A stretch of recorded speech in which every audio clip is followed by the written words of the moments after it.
are listening to the Lance J Radio Show on Athens Sports Network.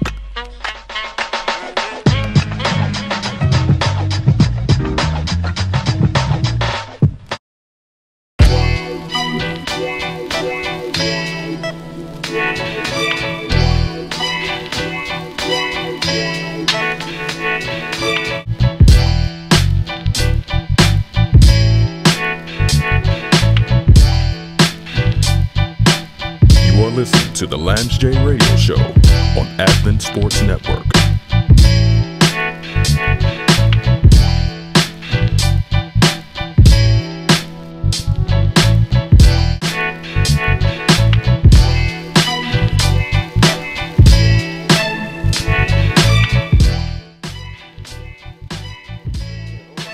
You're only getting 30% of the pay and none of the benefits.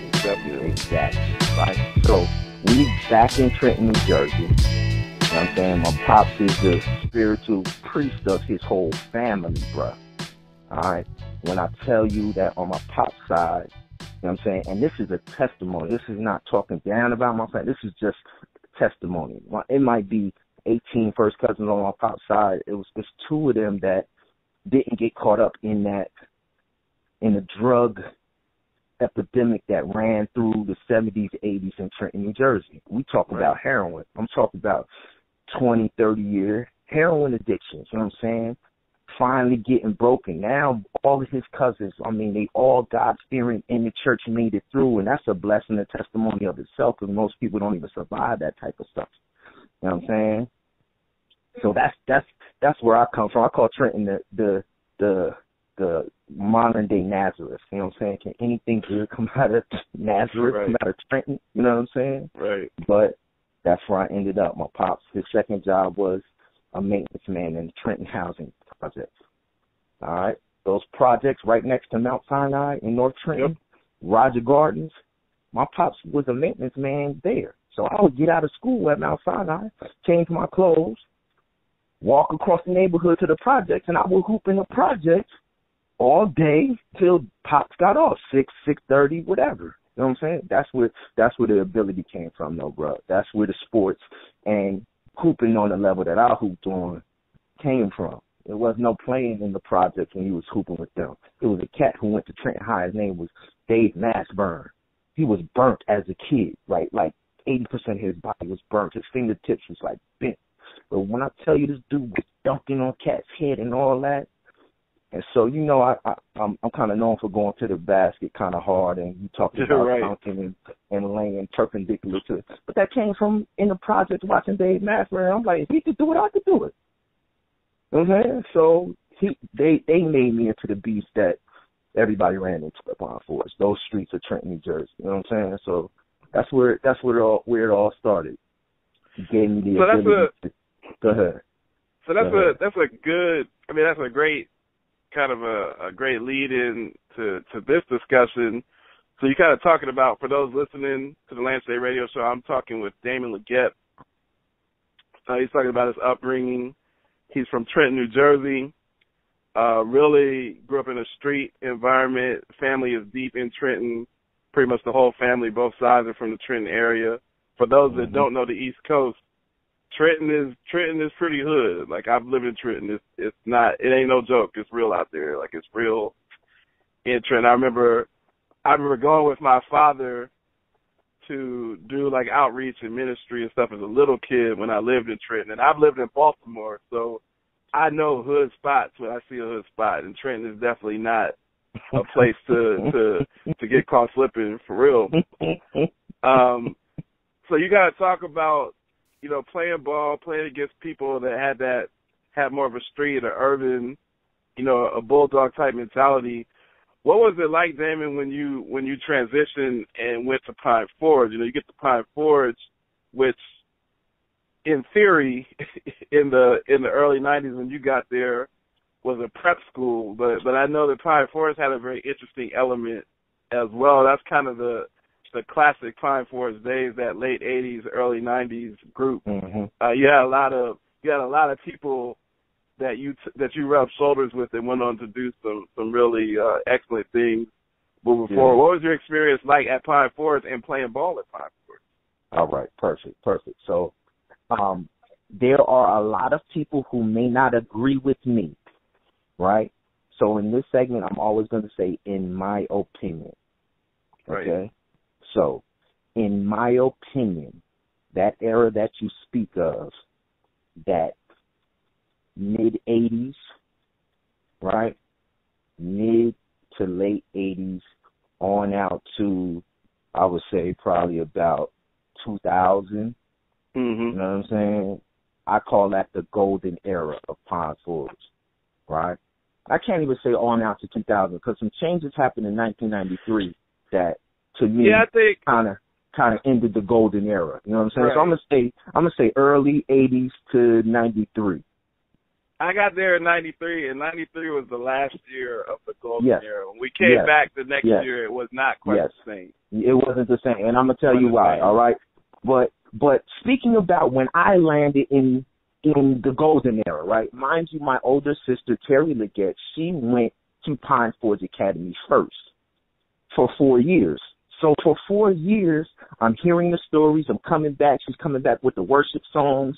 She's coming back with the stories of Skip Peace and Reg Moore and Jay Moore and Brian Street and Dorwin Lyles banging on cats and Troy Rory, and like I couldn't wait. I was salivating. I was dreaming about getting the Pine Forest, bro. I would go up on the weekend and everything that she said was happening, bro. I was seeing it before my own eyes. Right? Now, mind you, yes, it's a prep school, but Reg and Jay Moore, they from the bricks. They from Brick City, North New Jersey. You know what I'm saying? Right. He's from Philadelphia. Brian Street from Philadelphia, right? So the golden era was, I was coming straight out of Trenton into Pine Forest. It was like, you know what I'm saying, a family reunion. That's what it was. You know what I'm saying? We just happened to be up there at that school. The thing that cats don't realize about Pine Forest Academy, I'm going to put it all the way out there. Right? Oh, put it out there. I'm gonna put it all the way out there. Because I rep all the time, but getting somebody. Listen, man. The world came out with a documentary called "Waiting for Superman." Waiting for Superman. If cats haven't seen the documentary, you need to go see the documentary. Right? All throughout our inner cities, you know what I'm saying, through the mid-'90s, early mid-'90s, as a result of the No Child Left Behind educational movement that was implemented, right, which left all of the children behind, right? Instead of children getting a diploma, right, they gave them graduation certificates, right? So that on the books it wouldn't say that these kids dropped out. No, you don't drop out. Here, take this certificate, right? But when you don't drop out, you don't graduate with a diploma, and you take that certificate, the certificate wasn't worth nothing.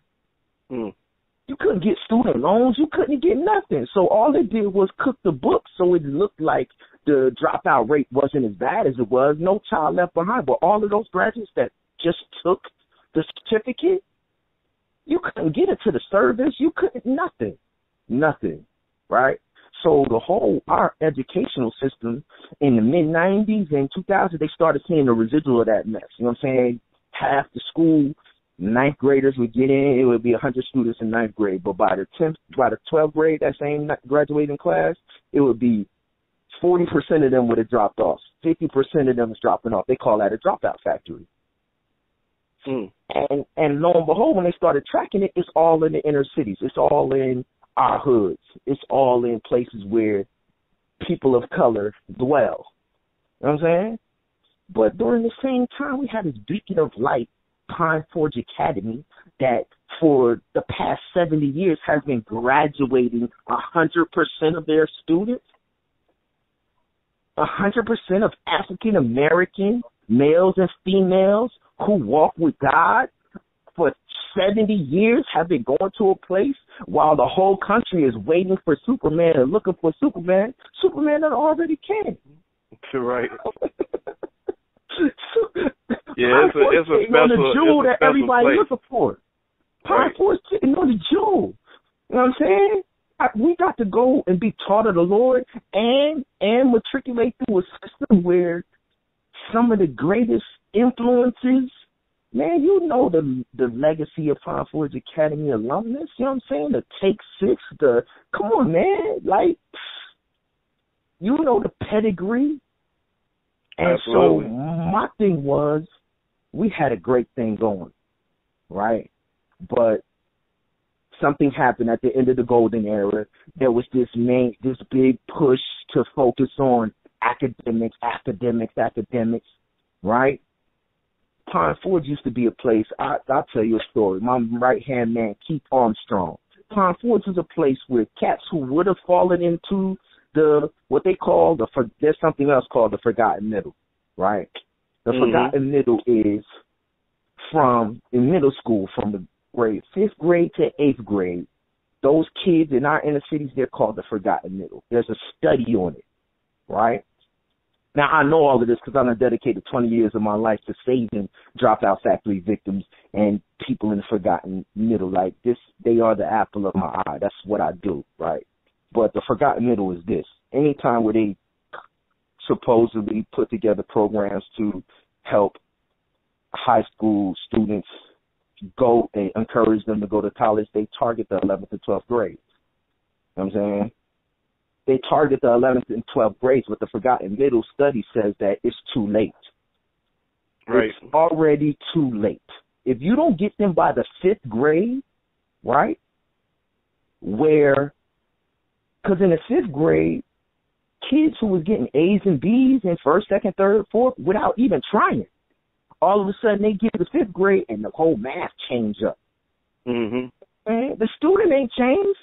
It's the same. I've been getting A's and B's, not doing homework, just showing up and taking boom. Then all of a sudden you hitting me with these standardized tests and this geometry and this algebra, whatever at the 5th grade level. They sending my kids home to do homework with no books.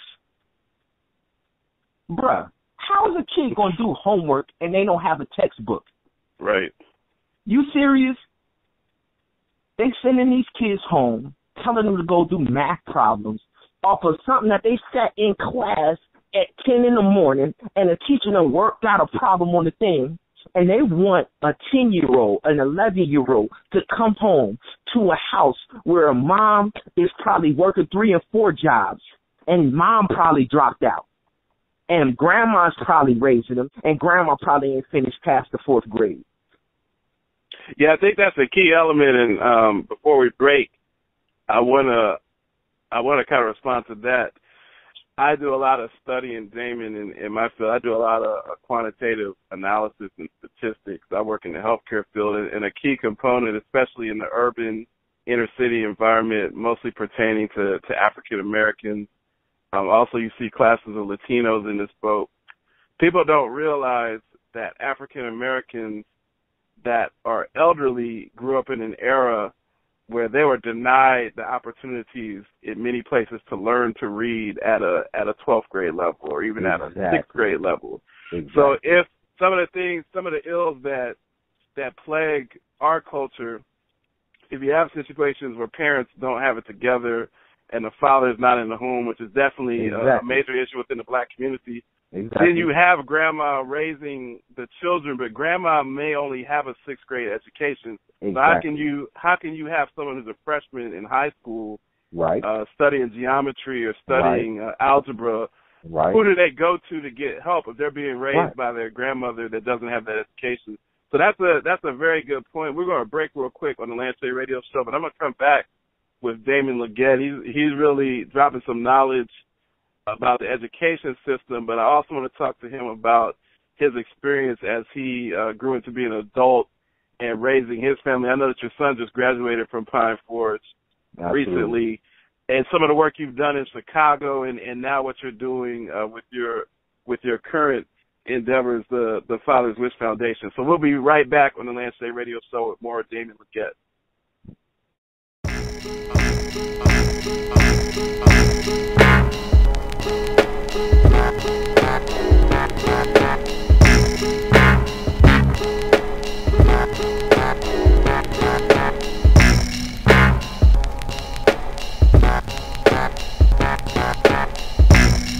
You're listening to the Lance J Radio Show on Advent Sports Network.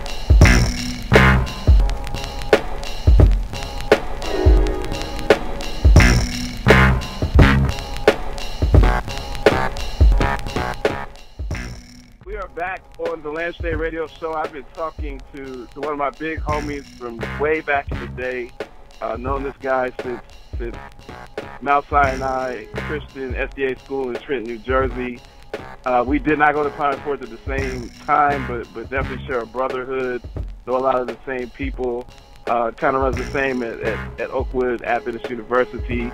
Damon has been talking about his experience just growing up in Trenton and also talking about playing basketball at Pine Forge, really talking about the education system, which is something that my listeners really need to hear. If you could fast forward a little bit, Damon, I remember being at Oakwood with you as a freshman, and I actually remember, I never told you this story, but I took an accounting class with you, and you came into the accounting class. You had your son was in a stroller, and you were there, and you were putting in the work, and you were working hard and knocking out those grades, but you were taking care of your obligation.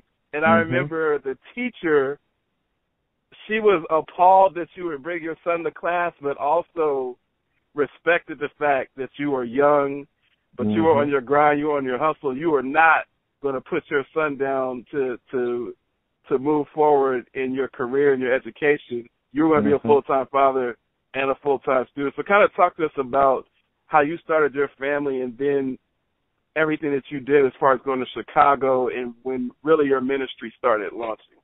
Perfect. So I get from Pine Forge Academy. I have all of this talent and ability. I get to Oakwood University, and at this stage in my life, I got to be 100% honest, okay? I'll be honest. At that stage in my life could have gone either way, okay? I had to make a decision as a man, literally, all right? I had been raised in a house and had been taught of the Lord, right? This was my second stint at Oakwood, you feel me? You know what I'm saying? My pops was there in the seminary, you know what I'm saying?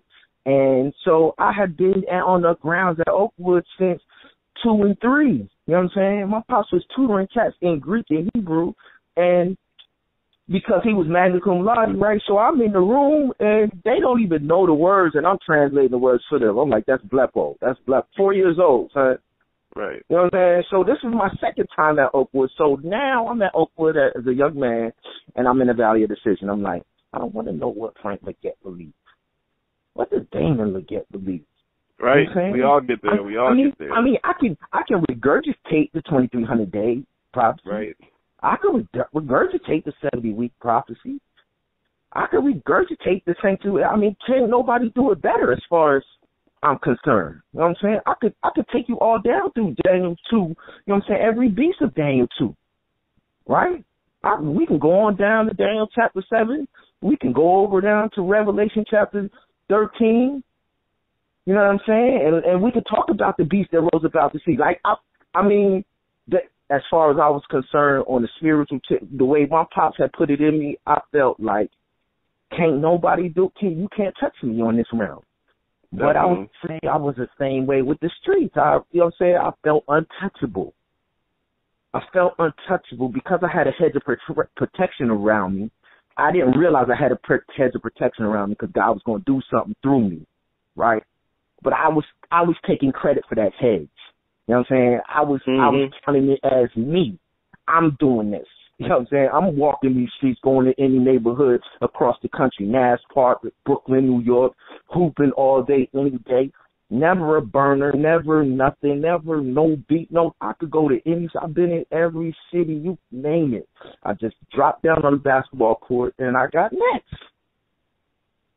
It's been that way all my life, bro. I've never had no fear, no nothing, man. So I'm at Oakwood, and I'm trying to decide. And there was an incident that happened on Oakwood campus, right? There was an incident that happened on Oakwood campus. You know, we got a curfew. We're supposed to be in at a certain time. I had done the dorm thing, though, for 4 years at Pine Forge Academy. You know what I'm saying? It was played out to me. You know what I'm saying? So I'm not keeping curfew. So I got involved with an incident. Police was chasing me. It's after curfew. And, you know, if I had got caught in that situation, I was expelled. I'm out of here. You know what I'm saying? And an individual intervened. I was able to get away because of this individual's window happened to be open on the first floor, and I dove through it. And he didn't say a word. He ain't even blink. He ain't even flinch. My right hand man, Curtis Williams, we call him SBI, Spider Lope. He didn't flinch. He's from L.A.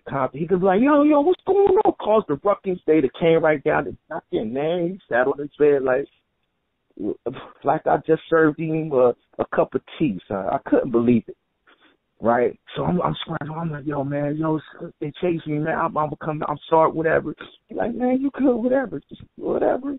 So I go back, you know what I'm saying? We got a lifelong friendship to this day, right? But that incident, my eyes was open in that incident. I realized I'm at a campus with people like E.T., the hip-hop preacher, and you know what I'm saying, Bell Tower Ministry, and the Aeolians, and my eyes was open, and I'm like, man, listen, cats at home in Trenton, they ain't not exposed to this.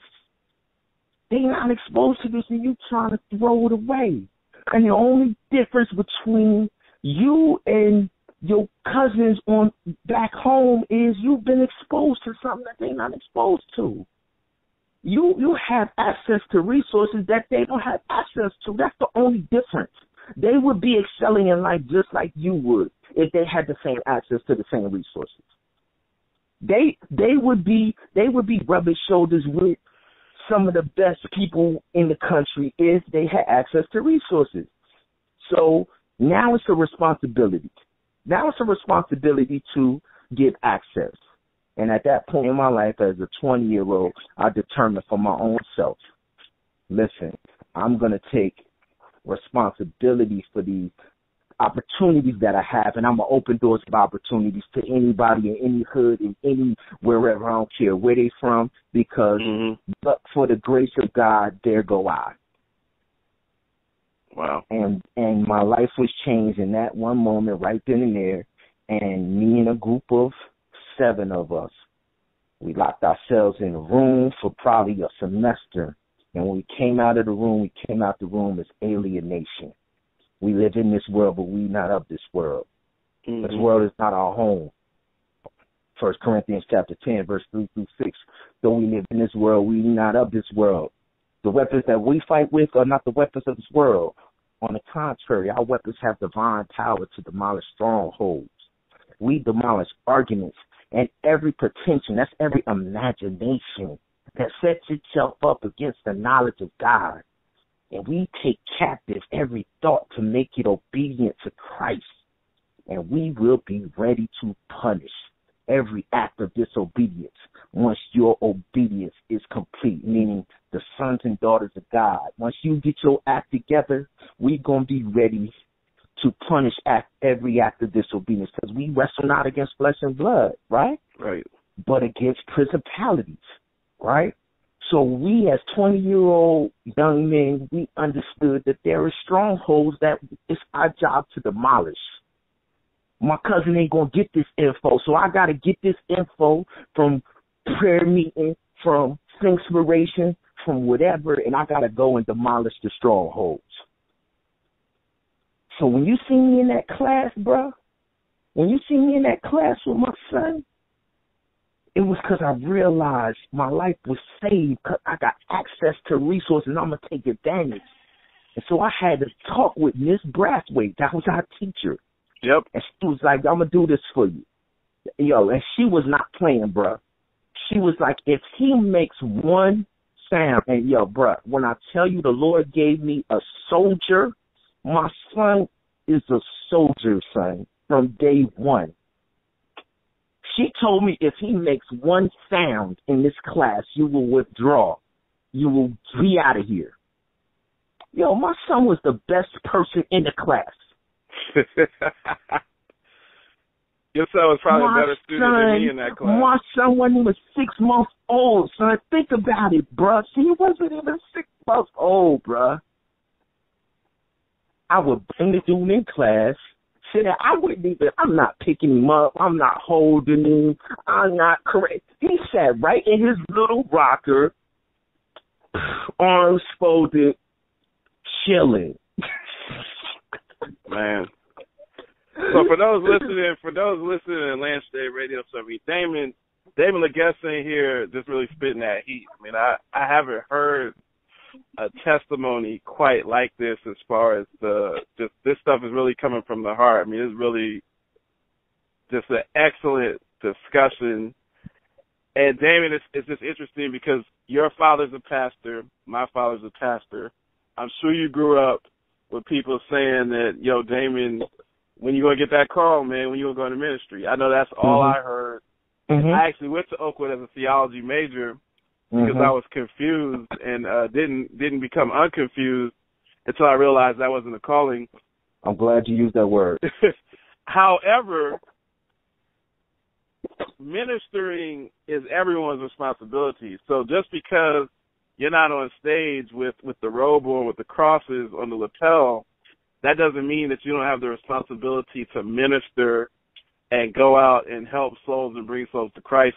So just your story, if we were to cut it off right now, just the way that you made it from growing up in Trenton to getting through Oakwood and making those moves and raising your family and being a full-time student, a full-time father, a full-time family man, that's compelling to start off with. But tell us in this last segment, before we wrap up, tell us about, as you became an adult, how did you get into what you're currently doing with Father's Wish Foundation, with the Dr. Lifeguard moniker, and tell us about this trip that you guys have literally tomorrow. By the time this thing airs, you'll be down in Haiti passing out similar types of ministry and just infusing and blessing our brothers and sisters down in Haiti.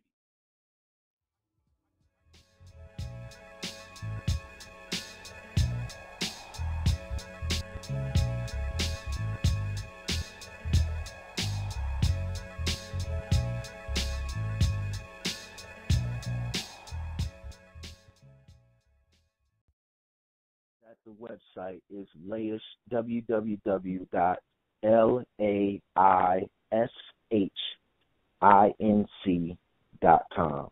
That's www.laishinc.com. And to answer your question, what I'm doing in Haiti is I'm just going and doing it to the least of these, my brother. That's it.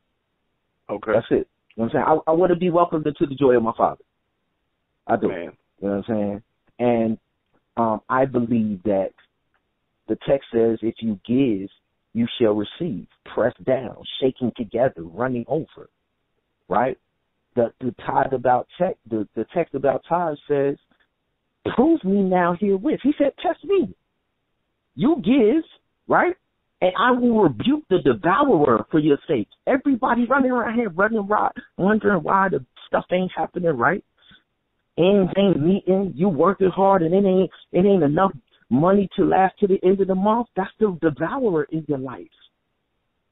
That's Lucifer. Satan is a roaring lion seeking whom he may devour.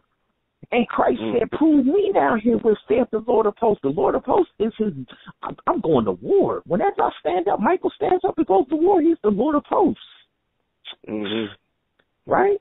So that's what we do, man. And if people want to get involved, everything that I've done over the past 20 years in my ministry and outreach, I've learned that I got to duplicate myself if I want to reach every nook and cranny, which I do. I don't want to miss a soul. You know what I'm saying? So I have an outreach franchise. I call it the outreach franchise, where we will consult with any and everybody. We'll give you the outreach program straight up. The grants we done written. You know what I'm saying? We'll give you the summer camps, the after-school programs, the mentors that's in our mentoring program. We call them the 3% Access Network because they're all in the top 3% income earners, meaning they making over $500,000 and above and pouring into these kids. Like, if you want to start doing in your hood what we've been doing for the past 20 years, just go to the website, reach out to us. But by all means, if you want the devourer to be rebuked in your life, trust God and give to this Haiti mission. You can give right now. I got donate now buttons on there. Just go to the website, click it, and give. Buy a T-shirt. We set a goal. First of all, listen, Marty, real quick. I know you're up against it. Marty, who is also a graduate of the class of '93. He does some work. He works for Adventist Hospital down in Haiti. Yeah, he's running the Adventist Hospital in Haiti. Yes, that's where we're going. That's where we're going, right? Oh, okay. Yeah, I looked up and saw NBC was out there, and he had put a prosthetic limb, you know what I'm saying, helped this dancer who lost a leg in the earthquake. Marty had outfitted her and helped her get back up on her feet, and she could now go back to work and feed her daughter. I was like, oh, my goodness. I reached out to him, and my heart was broken. He was like, the program might have to go away, dang. I was like, what you mean, bro? He was like, it's so expensive to bring people in from out of the country to outfit these people. He was like, I got to keep the hospital running, and that program is so expensive. I was like, say no more. I'm going to put together a movement. And when I tell you I put together a movement, man, we are going to, number one, he had a training program in Malawi when he was in Malawi, and cats from the community learn how to be the nurses and stuff. So we want to start a training program there where the earthquake victims themselves can get outfitted for the prosthetic limbs and then become trained to outfit the other people. Man, talking about paying it forward. Talking about paying it forward. Let's go. We can do it. Just give. That's the moniker we have. Haiti Strong is the mission because there is no more resilient person on the planet than a Haitian. None. Haiti Strong. They withstood everything, and they still standing. These kings and queens, we just going to acknowledge them. We just going to give blessings, and we asking the community, Pine Forge, Oakwood, everybody under the sound of the voice, just give to Haiti Strong. Just give and watch what happens. All week long, I'm going to post. All week long, you can see it. So everybody listening, first of all, thanks for coming on the show, Damon, and just giving a killer interview. Definitely one of our best in season 1 on the Lance J Radio Show. For those listening, check Damon Legette out on Facebook. Look up Haiti Strong. Look up the Father's Wish Foundation. Look up Dr. Lifeguard. Find where you can give and donate. I know Edward Martin. I've worked in the Adventist hospital system as well, and kind of aspire to be in his chair at some point in my career. So these are great young gentlemen that I know personally and have dedicated their lives to service. So, we just appreciate having you, Damon. We're going to have to have you again, man. You have so much insight and things to talk about. And after I come back, I would love to let y'all know how it went in Haiti. You know what I'm saying? Definitely. So we could do a follow-up, and I'll tell you how the Lord just blessed. Definitely. Well, thanks a lot, man. I look forward to talking to you soon. Let's set that up when we get off air, that follow-up. But bless you.